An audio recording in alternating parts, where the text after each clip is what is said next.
আজকে আবার কোন মতলব তোমার? খুশি কেন তো? একটা কথা কইতাম, কি কথা কইবা কও? তুমি কিস্তির টাকা 500 পেয়েছিল না? হ্যাঁ 500 টাকা দিয়ে 400 টাকা কিস্তি দিয়েছি, আর 100 টাকা ছিল না? তোমার লাগে একটা গেঞ্জি আনছি।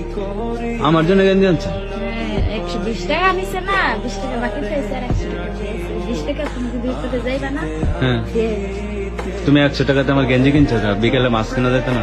মাজা কাটতে না খাইলে কি হবে? হ্যাঁ মাজা কাটতে না খাইলে কি হবে? কিছু হবো না।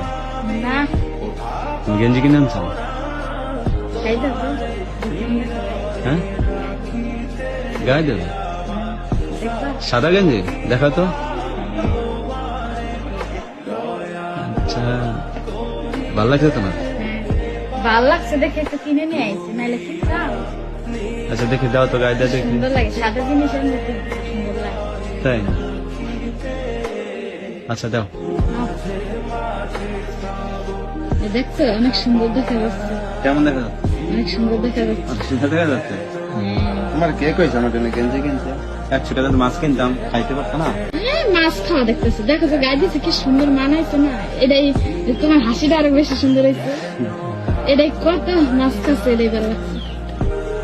যাক, তোমার তো একটা বুদ্ধি হয়েছে, তারপর কিন্তু তুমি এই কাজটা ভালো করো নাই, বুঝছো? কি ভালো করে নাই? আবার সময় এরকম গেঞ্জি কিনছো। হ্যাঁ? তুমি সবসময় জন্য শার্ট গায়ে দাও, এর লেগে তো একটা গেঞ্জি কিনে নিয়ে আসলাম। এখন শার্ট গায়ে দেওয়া বন্ধ, গেঞ্জি গায়ে দিতে হবে, হ্যাঁ?